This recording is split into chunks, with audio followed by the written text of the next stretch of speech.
Hello, it is I, your Sampai. Welcome back to Novel in a Year. This is week 21. It's nighttime now. But if you're following my other series, the NaNoWriMo Diaries, you know that I am just writing and that is all I am doing. So there wasn't a vlog this week and all I have been doing is writing. So today I wrote until like 8:30 at night. So now that the weird background is explained, this is day 7 of your novel writing if you are following along with me. That's pretty impressive. It's a lot of writing if you're writing a novel, or especially if you're writing, say, an epic, or I think there's one between novel and epic, but I'm not sure what it's called. So today's topic, now that we are on day 7, is how to fight writer's block. This is a topic that so many writers of all types, I think, deal with, and there's even like art block or music block, other creative blocks. And there are ways to fight it, but I will say these are the ways that I do it, and not so much these will work for you, and then you yell at me in the comments because it didn't. So the first thing I do if I'm having writer's block is I go through old works pertaining to the story that I'm trying to work on. So for me, I have drawn so much for this story that I'm working on. I made it like 4 years ago, so I have like 4 years worth of drawings to go back on and reference, and I will draw like kind of mini comics about what, like, certain scenes that have come to my head, so I can look back on those and it helps me get re-inspired, like, yeah, this is what I'm working towards. I'm so excited to see this happen.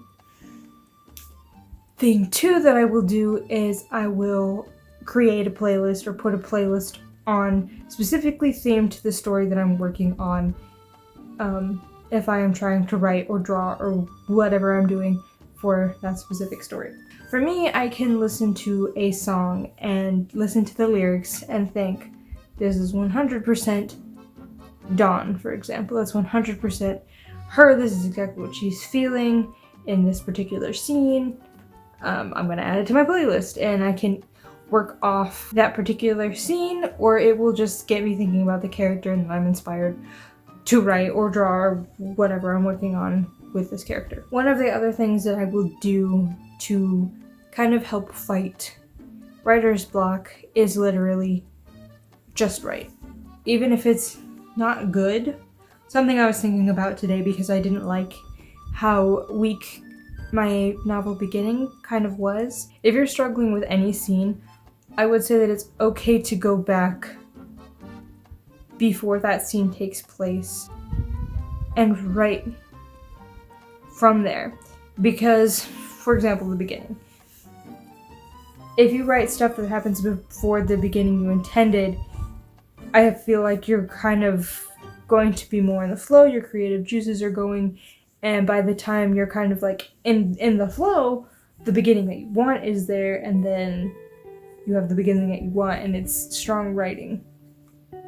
I hope that makes any kind of sense. I think a lot of the reason I specifically get writer's block is because I am creatively blocked. I'm thinking too much about work, I'm thinking too much about finances, I'm thinking too much about this other thing that I want to do, I'm thinking about a thing that I want to do over the weekend, and I tend to think about so many things at once and can't seem to focus on what I should be focusing on, and that is writing. To help with that, I would maybe go on a walk. I have a porch swing that I'll go in and sit on and just enjoy the outside for a little bit, and my mind kind of goes from all these things that I was thinking about before to, ooh, this could be happening with the story. This could be happening with the story. And then I'm inspired to go and write again, so I can go back inside and start writing. Another way for me is to draw. I know I talked about having pictures to kind of look back on before and reference and kind of like get into that inspiration again, but also just drawing a character or characters helps so much, because then I'm like in the mindset again. I'm like looking at these characters and knowing what's going to happen to them, and again, super excited to write what's going to happen in this story. One thing that might help, I think I said one thing 20 times. Can we put on a counter? Can I do that? One thing that I think might help you when trying to get into the zone and write and fight this writer's block is, if you can, turn off your Wi-Fi. Put your phone on airplane mode, turn off your Wi-Fi. Don't be distracted by messages or phone calls or Facebook, Tumblr, Twitter, whatever. Don't let yourself be distracted by it. Of course, if you need to get a hold of a parent or an emergency contact, absolutely do not turn your phone off. I think there's like a setting where you can put it on do not disturb, but like emergency contacts can come through, so like your mother or father or grandma or whoever can come through still. But one thing that really helps me is just setting aside my device and keeping the internet off for a little bit. Like yesterday I had to mute our group chat because everybody was talking and stuff, and I was like, the scene was already frustrating to work with as it is, but it didn't help that there was like ding, ding, ding, ding every 4 seconds. Well, ding as in buzz, because my phone's always on freaking vibrate. I guess lastly, something I would do is like feed my brain. So yeah, I can get inspired by looking at my pictures that I've drawn, drawing pictures. I can get inspired by reading through what I've already written, that kind of thing. But actually like going and reading a book or a manga or watching a TV show that sparked a certain idea in the first place, I find that really, really helps remind me like what my characters could be and where I want my story to go. So even though you are writing this novel or this story and it feels like there's such a time crunch, absolutely take time for yourself, take breaks. It's a challenge, but don't make it like a punishment. This is supposed to be fun and challenging, and this is something you really like to do, and so you're trying it in a new way, or you're trying it again, but maybe it's a little bit different this time, or maybe you're trying it again, but with a different story. This is supposed to be fun, so absolutely take time and breaks if you need to. I've said it a billion times. When I was looking at the word count that I had last time when I was recording for last week's video, looking at the word count I had, and I could see the moment I had that mental breakdown about Kale's last name, and I was just, wow, I really didn't write very much that day because I was so distressed by his last name not being anywhere in my notes, anywhere. And I really think that I took the rest of that day off and like relaxed, and I think I probably watched a TV show, drank some coffee, like just took a break from the story because it really, really, really stressed me out. Like I was on the floor crying. Like I was so stressed out that this was not in my notes, and for whatever reason could not continue the story the way that it was without his last name. Now I'm learning you can do like put the last name in brackets, and if you ever find the last name again, you can throw it in there afterwards. I wound up making one later after I did some research. One of the things for me was I didn't really ever make it past day 3 before. Like I had tried Nano so many times in the past, and got to day 3 and like couldn't think of any more words. Like I was already halfway through the story and wasn't sure how I was going to make up the other, like 47,000 words. And that's okay too. If you've found that as you're writing, as this month goes on, and you have not chosen to, say, split the month in half, shorten the schedule for this challenge a little bit,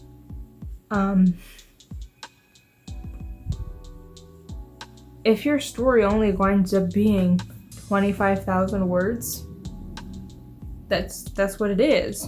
If it covers everything that it needs to, you think it's descriptive enough, you think the story comes across well enough, that's fine. If during these several weeks you only write 25,000 words and the story is done like all the way through, you can go back and write more. You can beef it up.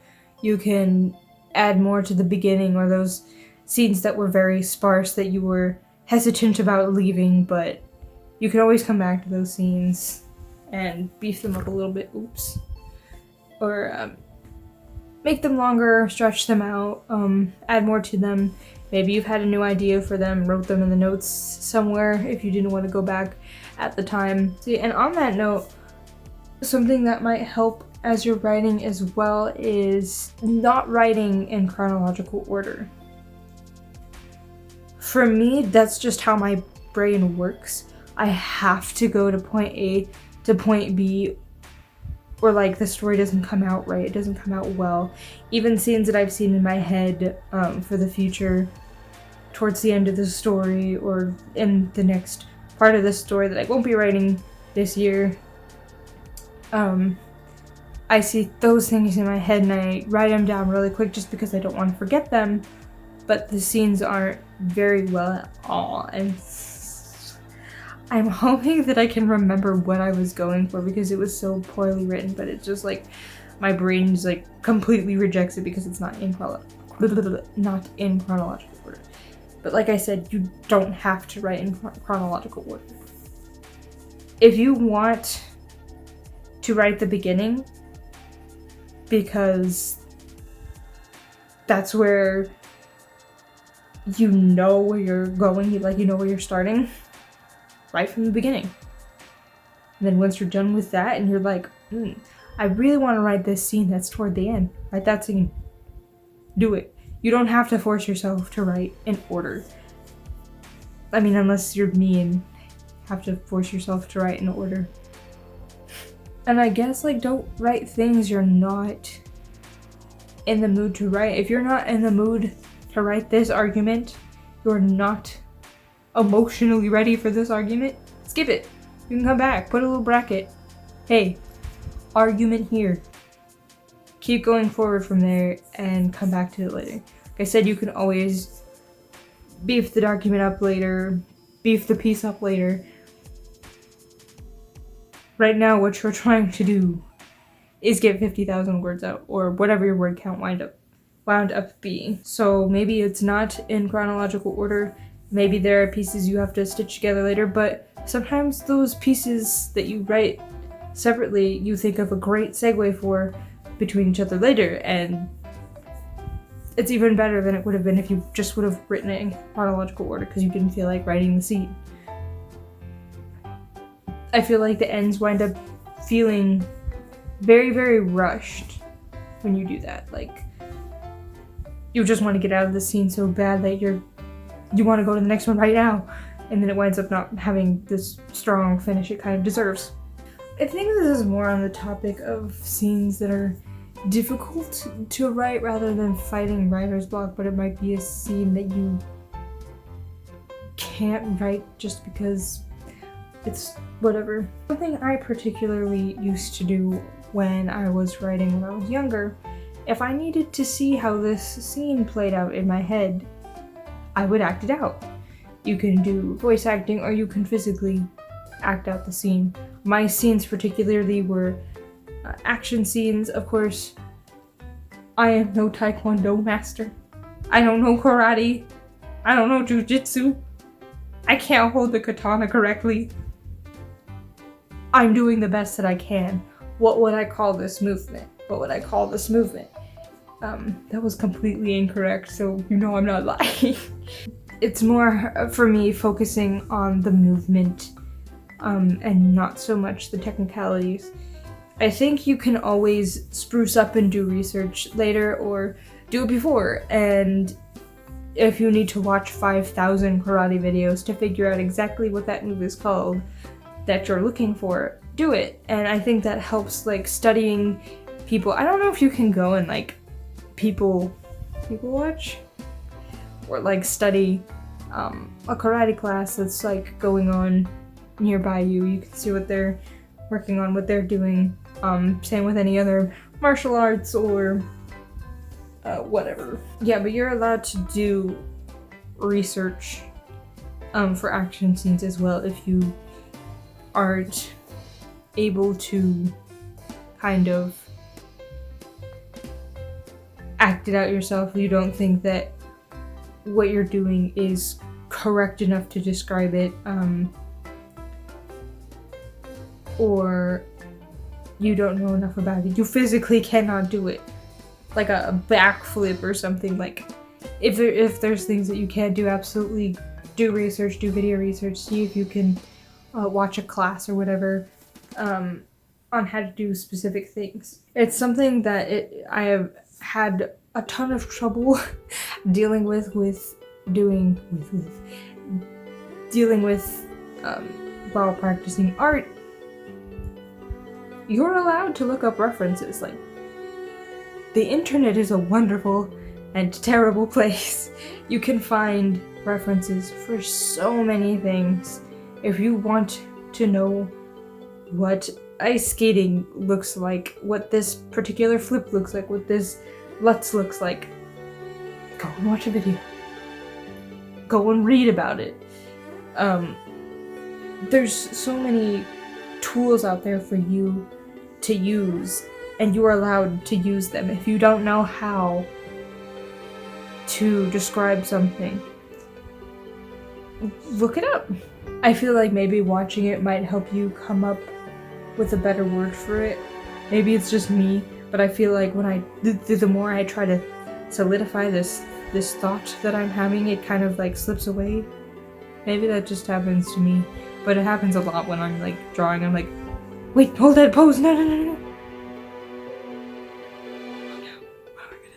Nobody expects you to start out as an expert at what you're writing. Like, not everybody is a millionaire who is also a vigilante and has all these like spy-like modern tools that are shaped like a night animal. Not everybody does that. They probably had to go and do research on that. Like, I don't think that these are normal things that people are. So it's okay if you have to do research. And if you spend an entire day doing research, you're still working towards your novel. And I don't think it's a waste of time.